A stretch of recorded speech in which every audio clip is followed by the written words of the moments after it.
जो इन्वेस्टर्स एक बड़े मेन बोर्ड आईपीओ का वेट कर रहे थे ना, उनके लिए अभी भी इंतजार लंबा हो रहा है। जी हाँ, पिछले एक महीने से कोई भी मेन बोर्ड आईपीओ मार्केट में नहीं आया है और लगता है कि इस हफ्ते भी ऐसा ही देखने को मिलेगा। लेकिन दूसरी तरफ एसएमई सेगमेंट पूरा एक्शन पैक्ड है। छोटी कंपनीज तेजी से मार्केट में एंट्री कर रही हैं, नए आईपीओस आ रहे हैं और ये इन्वेस्टर्स के लिए नए अपॉर्चुनिटीज क्रिएट कर रहे हैं। जी हाँ, मार्च 24 और मार्च 28 2025 के बीच 3 नए एसएमई आईपीओस सब्सक्रिप्शन के लिए ओपन हुए थे। है ना ये एक अच्छी खबर? और इस अच्छी खबर को जानने के लिए आप आए हैं बिल्कुल राइट जगह पे, क्योंकि हर हफ्ते हम नए एसएमई आईपीओस का ब्रेक डाउन करते हैं जिससे कि आप इन्वेस्टमेंट्स के लिए इन्फॉर्म्ड डिसीजंस ले सको। आइए तो शुरू करते हैं आज का हमारा ये वीडियो, लेकिन सबसे पहले फटाफट से पिछले हफ्ते के आईपीओस का रीकैप कर लेते हैं।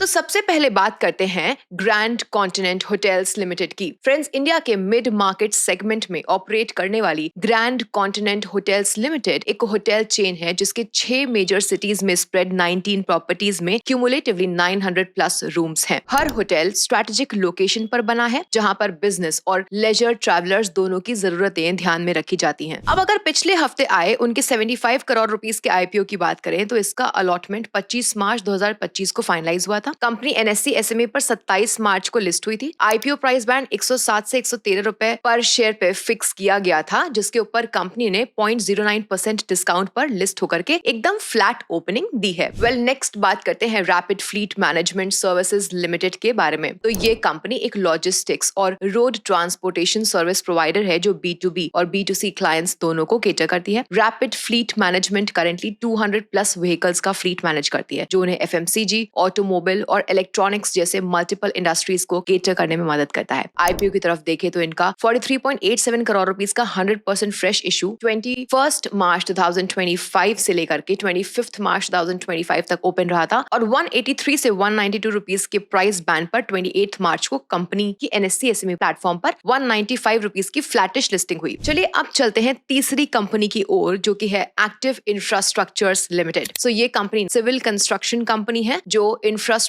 डेवलपमेंट और कमर्शियल प्रोजेक्ट कंस्ट्रक्शन में ऑपरेट करती है। पैन इंडिया लेवल पर ऑपरेट करते हुए इसका प्रेजेंस महाराष्ट्र, मध्य प्रदेश, उत्तर प्रदेश और त्रिपुरा जैसे स्टेट्स में है। इनका core focus roads, bridges, water supply systems, irrigation projects के कंस्ट्रक्शन पर है। साथ ही ये office complexes, retail centres, exhibition halls और एजुकेशनल इंस्टीट्यूशंस जैसे मॉडर्न कमर्शियल स्पेसेस भी डेवलप करती है।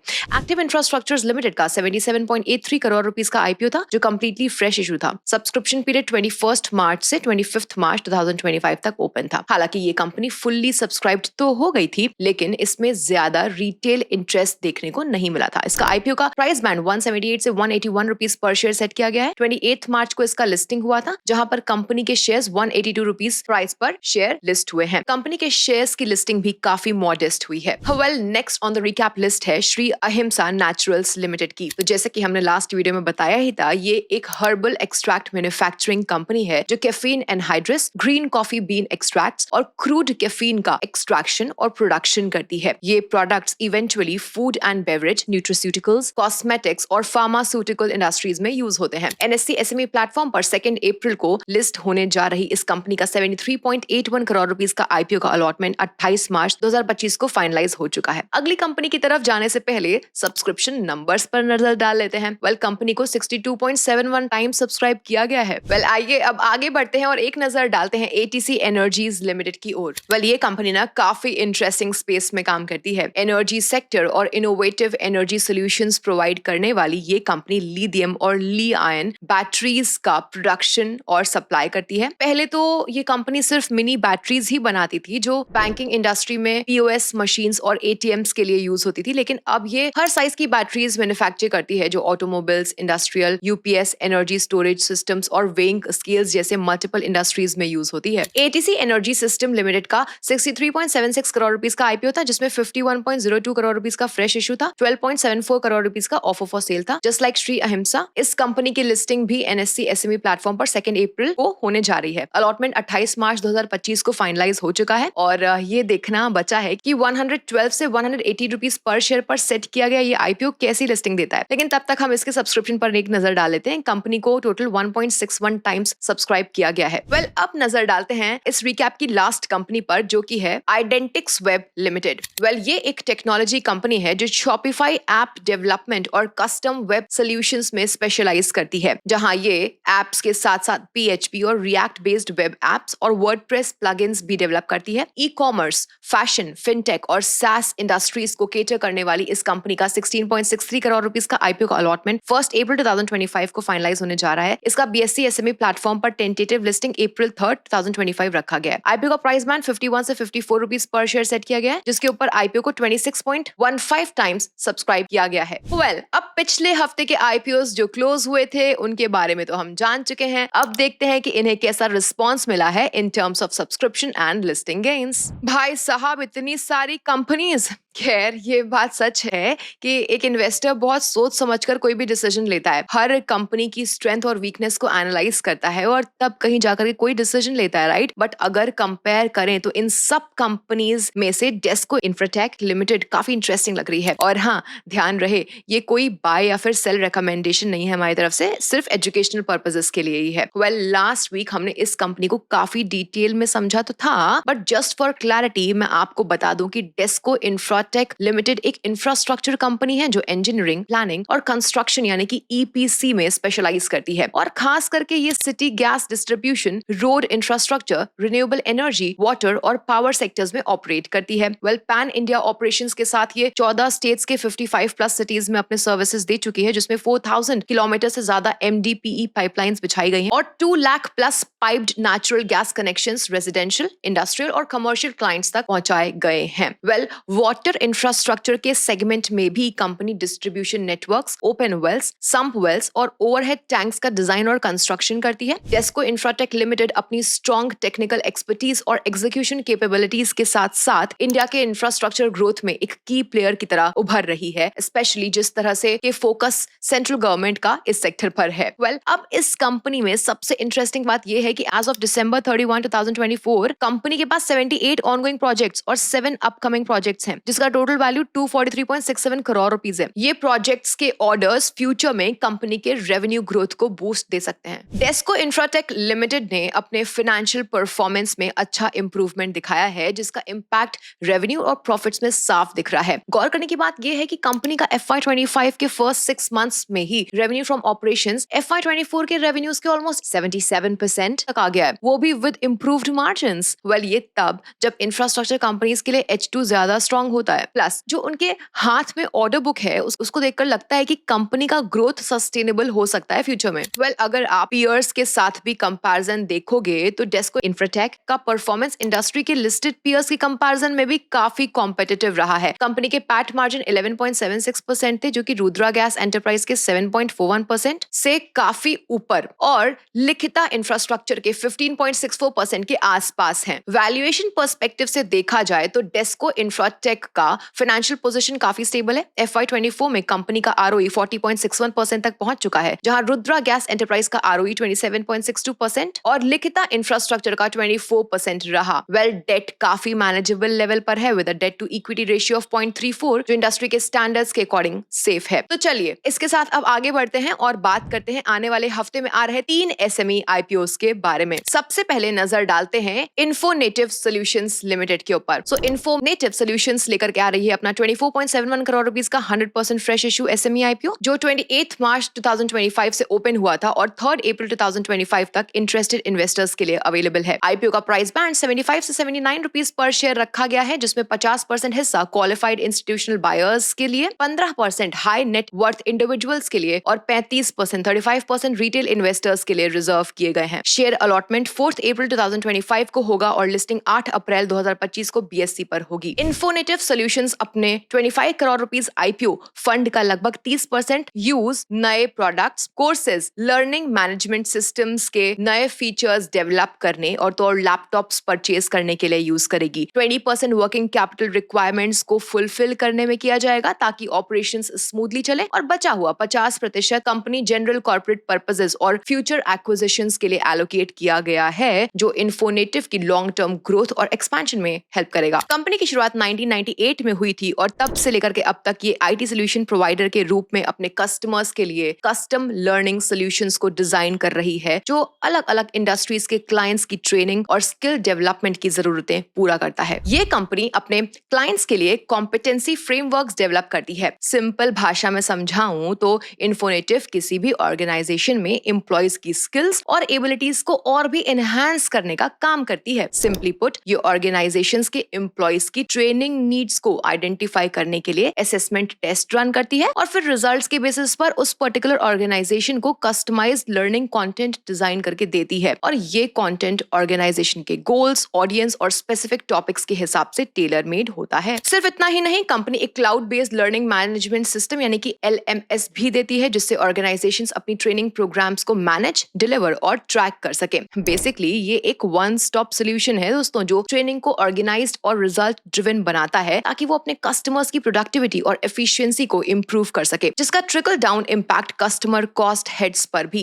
पॉजिटिवली पड़ता है। और इनके सर्विसेज सिर्फ इंडिया तक ही सीमित नहीं है दोस्तों, बल्कि USA और मलेशिया जैसे इंटरनेशनल मार्केट्स में भी इनका काफी प्रेजेंस है। इन्फोनेटिव सॉल्यूशंस की सबसे बड़ी स्ट्रेंथ उनका हाईली स्केलेबल ई-लर्निंग मॉडल है। डिजिटल फर्स्ट होने की वजह से कंपनी बिना ज्यादा मैन पावर, इंफ्रास्ट्रक्चर कॉस्ट या फिर लॉजिस्टिकल चैलेंजेस के इजीली एक्सपैंड कर सकती है। बस एक बार कोर्स डेवलप होने के बाद उसे अनलिमिटेड यूजर्स तक मल्टीपल ज्योग्राफीज में साइमल्टेनियसली डिलीवर किया जा सकता है, वो भी मिनिमल कॉस्ट पर। कंटेंट को आसानी से अपडेट, रेप्लिकेट और डिस्ट्रीब्यूट किया जा सकता है जो ग्लोबल ऑडियंस तक रीच बढ़ाने में मदद करता है। मोर ओवर, इन्फोनेटिव सॉल्यूशंस अपनी ई लर्निंग एक्सपर्टीज को और आगे बढ़ाते हुए नए सेक्टर्स में एक्सपैंड कर रही है। पहले कंपनी का फोकस टेक्नोलॉजी और इंफॉर्मेशन ड्रिवन एंटरप्राइज पर था, लेकिन अब प्रोडक्ट डेवलपमेंट, ट्रेनिंग और कैपेसिटी बिल्डिंग जैसे नए डोमेन्स में अपनी रीच बढ़ा रही है। दोस्तों, कंपनी का गोल एक फुल सर्विस प्रोवाइडर बनना है जो क्लाइंट्स को कॉन्सेप्ट से लेकर के एग्जीक्यूशन तक एंड टू एंड सपोर्ट दे सके। चलिए दोस्तों, अब कंपनी के फाइनेंशियल्स पर एक नजर डाल लेते हैं। तो FY25 के पहले 6 महीने काफी स्ट्रॉन्ग रहे, जिसमें रेवेन्यू 11.23 करोड़ तक पहुंच गया और EBITDA मार्जिन 46% तक जंप कर गया। और इंटरेस्टिंगली, कंपनी का H1 FY25 का नेट प्रॉफिट पिछले पूरे फाइनेंशियल के कंपैरिजन में मोर देन डबल हो गया है। क्या ये एक सस्टेनेबल ट्रेंड है? इन्वेस्टर्स इस पर खास ध्यान दें। जी हाँ, FY24 में रेवेन्यू 17.69 करोड़ था, लेकिन EBITDA मार्जिन सिर्फ 13.79% था। एक चीज इन्वेस्टर्स को ध्यान रखनी चाहिए यहाँ पे कि IPO से पहले सिर्फ 2 साल के अंदर डायरेक्टर रेम्यूनरेशन 3.35 करोड़ से गिर करके 63 लाख रुपीस तक आना या तो प्रॉफिटेबिलिटी दिखाने का एक टैक्टिक हो सकता है या फिर जेन्युइन कॉस्ट कटिंग। लेकिन अगर IPO के बाद वापस बढ़ता है तो इन्वेस्टर्स को अलर्ट रहना चाहिए। Anyway, back to financial. So FY23 और FY22 में रेवेन्यू हायर था, लेकिन प्रॉफिटेबिलिटी ठीक ठाक थी। आज तब तक मार्जिन भी रिलेटिवली काफी लोअर साइड पर ही थे। हालांकि एक बड़ा पॉजिटिव शिफ्ट ROCE में दिख रहा है। FY25 में 37.52% तक जंप किया, जबकि पिछले साल ये 18.6% था, जो कैपिटल एफिशिएंसी में स्ट्रॉन्ग इंप्रूवमेंट दिखाता है। लेकिन हमें कंपनी की कुछ ग्लेयरिंग रिस्क्स पर भी ध्यान देना चाहिए। इन्फोनेटिव के पिछले 2 में से 3 फाइनेंशियल ईयर्स में मोर देन 50% और रेवेन्यू सिर्फ एक ही क्लाइंट से आ रहे हैं। और तो और more than 50% of the trade receivables as of September 30, 2024 सिर्फ उनकी एक रिलेटेड पार्टी कंपनी से आने बचे हैं। इसका कंपनी के कैश फ्लोस पर सीवियर इम्पैक्ट पड़ सकता है अगर ये और डिले होता है तो। और सच में ये कंपनीज उनके सिमिलर लाइन ऑफ बिजनेस में ही काम कर रही हैं। इन्वेस्टर्स को ऐसी कंपनीज में खास करके ध्यान देना चाहिए जहां कॉन्फ्लिक्ट ऑफ इंटरेस्ट हो। नेक्स्ट हम बात करते हैं स्पिनारो कमर्शियल लिमिटेड के बारे में। ये कंपनी अपना 10.17 करोड़ रुपीस का फ्रेश इशू लेकर के आ रही है, जिसका सब्सक्रिप्शन 28 मार्च 2025 से ओपन होकर 3 अप्रैल 2025 को क्लोज होगा। अलॉटमेंट की बात करें तो ये 4 अप्रैल 2025 को फाइनलाइज होने की उम्मीद है। शेयर्स BSE SME पर 8 अप्रैल 2025 को लिस्ट हो सकते हैं। इस IPO का प्राइस 51 रुपीस पर शेयर फिक्स किया गया है। अब इस IPO के प्रोसीड से कंपनी 7.13 करोड़ यानी कि टोटल प्रोसीड्स का लगभग 70% वर्किंग कैपिटल रिक्वायरमेंट्स को फंड करने के लिए एलोकेट किया है। इसके अलावा 2 करोड़ रुपए का अमाउंट जनरल कॉर्पोरेट पर्पसेस के लिए रखा गया है। अगर बिजनेस मॉडल की बात करें तो Spinaro commercial limited diversified product portfolio के साथ मैन्युफैक्चरिंग और ट्रेडिंग इंडस्ट्री में इन्वॉल्व है। Company primarily aluminium foil containers, aluminium home foils, paper cups, paper plates, paper bowls और सेमी प्रोसेस्ड मटेरियल्स जैसे paper coating, printing, blanking services provide करती है। इसके अलावा company high speed paper cup making machines, flexo printing machines और automatic roll die cutting machines जैसे advanced machinery के trading और इंस्टॉलेशन में भी एंगेज्ड है, जिसमें एंड टू एंड सपोर्ट दिया जाता है। कंपनी के पास 2 मैन्युफैक्चरिंग फैसिलिटीज हैं, दोनों जिलान इंडस्ट्रियल कॉम्प्लेक्स हावड़ा कोलकाता में हैं। दोनों यूनिट्स के एक ही कॉम्प्लेक्स में होने का फायदा ये है कि कंपनी को लॉजिस्टिक्स और ऑपरेशनल कॉस्ट एफिशिएंसीज मिलती हैं, जो ऑपरेशंस को स्ट्रीमलाइन करते हैं और रिसोर्स मैनेजमेंट को और ज्यादा इफेक्टिव बनाते हैं। कंपनी का क्लाइंट बेस भी काफी वाइड है। उनका प्रेजेंस 12 स्टेट्स और 2 यूनियन टेरिटरीज में स्प्रेड है। ईस्टर्न रीजन में कंपनी वेस्ट बंगाल, त्रिपुरा, छत्तीसगढ़, बिहार, झारखंड, असम और ओडिशा को सर्व करती है, जबकि सेंट्रल और नॉर्दर्न रीजन्स में दिल्ली, हरियाणा और उत्तर प्रदेश तक अपनी रीच बढ़ाई है। वेस्टर्न रीजन में गुजरात और राजस्थान में भी कंपनी का प्रेजेंस है, और तो और अंडमान एंड निकोबार आइलैंड्स तक भी कंपनी ने अपनी सर्विसेज एक्सटेंड की हुई हैं, जिससे मेनलैंड के बियॉन्ड भी कंपनी का प्रेजेंस एस्टैब्लिश हो चुका है। इंटरनेशनल मार्केट पेनिट्रेशन की बात करें तो स्पिनारू ने भूटान में अपनी पहली प्रेजेंस एस्टैब्लिश करके ग्लोबल एक्सपेंशन का पहला कदम उठा लिया है। ये इनिशियल सक्सेस कंपनी के लिए एक स्टेपिंग स्टोन है अपने इंटरनेशनल फुटप्रिंट को बढ़ा करके नए कंट्रीज में अपनी सेल्स रीच एक्सपैंड करने की। ये एक्सपेंशन स्ट्रेटजी कंपनी को नए अपॉर्चुनिटीज एक्सप्लोर करने, मार्केट प्रेजेंस को डाइवर्सिफाई करने और रेवेन्यू स्ट्रीम्स को ब्रॉड करने में मदद करेगी। लेकिन फाइनेंशियल्स पर इसका इम्पैक्ट फिलहाल देखने को नहीं मिल रहा है। एज FY24 में कंपनी ने 41.21 करोड़ रुपीस का रेवेन्यू जनरेट किया, जो FY23 के 53.19 करोड़ रुपीस से 22.5% डाउन रहा। हालांकि रॉ मटेरियल प्राइस मॉडरेशन की वजह से मेनली कंपनी के सेम पीरियड में EBITDA मार्जिन 4.13% से इंप्रूव होकर 6.48% तक पहुंच गए थे। FY25 के फर्स्ट हाफ में भी कंपनी ने मार्जिन को ऑलमोस्ट मेंटेन करते हुए अच्छा परफॉर्म किया है। लेकिन देखना पड़ेगा कि कंपनी इस ईयर को कैसे क्लोज करती है। एज जैसे कि आप देख ही सकते हैं कि इसकी टॉप लाइन काफी टॉपसी टर्वी रही है। लेकिन एक बात अच्छी कि कंपनी अपने बोरिंग्स को ईयर ऑन ईयर रीपे कर रही है। लेकिन एक की रिस्क ये है कि कंपनी का कोर बिजनेस कमोडिटी नेचर का है, जिसमें रॉ मटेरियल कॉस्ट और डिमांड सप्लाई डायनामिक्स पर प्राइसिंग काफी डिपेंड करता है। एल्यूमिनियम रील्स की कॉस्ट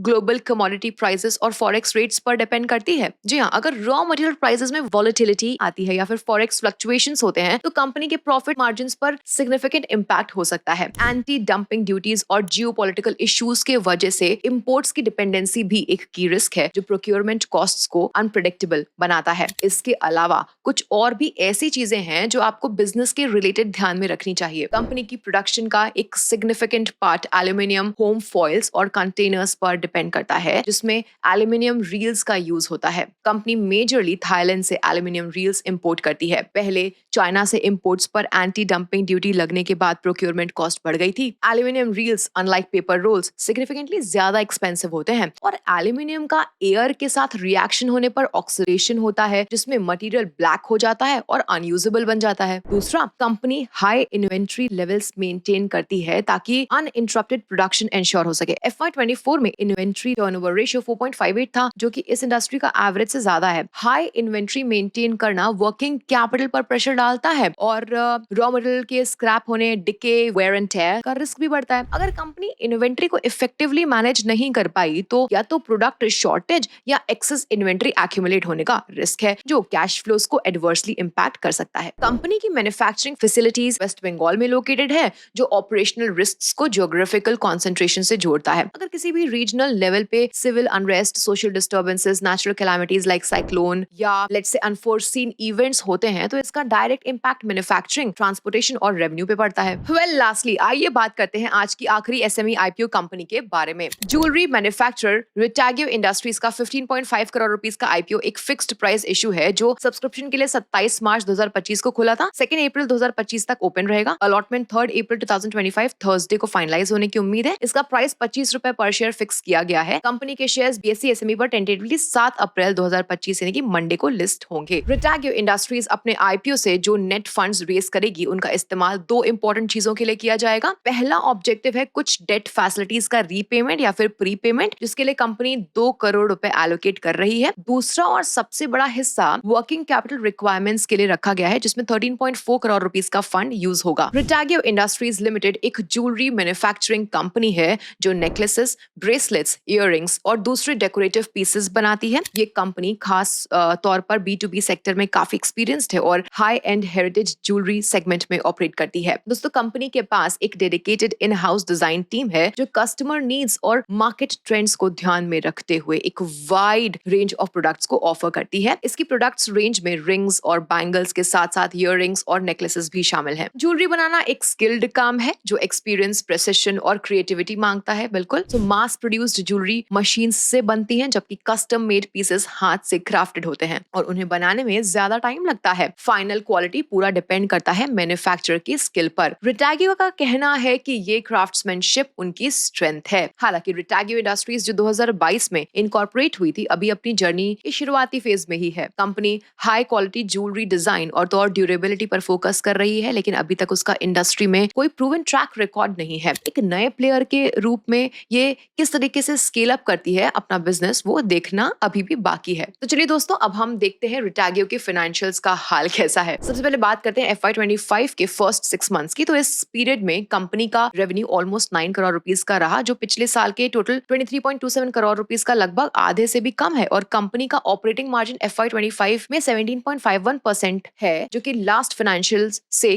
काफी ड्रॉप हुआ है। अब FY24 में रेवेन्यू ग्रोथ बिल्कुल फ्लैट रहा था, हालांकि मार्जिन 22.27% तक इंप्रूव हुआ था from 18% in FY23। Given that business 2022 में ही इनकॉर्पोरेट हुआ था, आपको FY22 की टॉप लाइन ब्लैंक दिखेगी और बॉटम लाइन नेगेटिव। एनीवे, एक इंपॉर्टेंट चीज यहाँ पे, बिजनेस ना सीजनल है और फेस्टिव सीजन सेकंड हाफ में आता है, इसलिए H2 FY25 में रेवेन्यू और प्रॉफिटेबिलिटी और बढ़ने की संभावना है। रिटागियो इंडस्ट्रीज के लिए कुछ बड़े रिस्क सामने आ सकते हैं। सबसे पहला रिस्क है मैन्युफैक्चरिंग कैपेसिटी का अंडर यूटिलाइजेशन। जी हाँ, अगर कंपनी अपनी कैपेसिटी को इफेक्टिवली यूज नहीं कर पाई तो इसका सीधा इम्पैक्ट बिजनेस ग्रोथ और फाइनेंशियल परफॉर्मेंस पर पड़ेगा। दूसरा कंसर्न है कि इनकॉर्पोरेशन के इतने कम टाइम में ही कंपनी के खिलाफ एक केस फाइल हो चुका है, जो इन्वेस्टर कॉन्फिडेंस के लिए एक रेड फ्लैग हो सकता है। तीसरा, बिजनेस मॉडल का कोई कॉपीराइट या फिर डिफरेंशिएशन नहीं है, मतलब कंपटीशन से अलग दिखने का कोई स्ट्रॉन्ग मोट नहीं है। ज्वेलरी इंडस्ट्री वैसे भी हाईली कॉम्पिटिटिव है, जिसमें नए प्लेयर्स के लिए एस्टैब्लिश होना मुश्किल होता है। सबसे बड़ी risk factor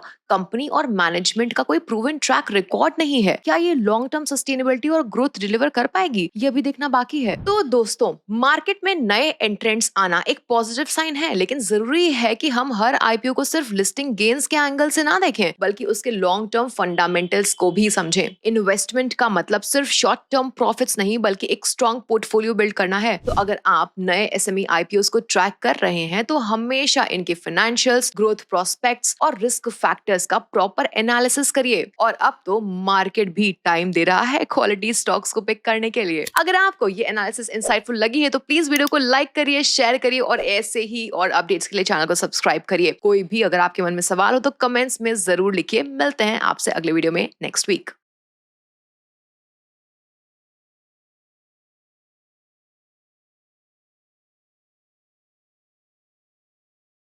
Investment in securities market are subject to market risks. Read all the related documents carefully before investing. Please read the risk disclosure documents carefully before investing in equity shares, derivatives, mutual fund, and or other instruments traded on the stock exchanges.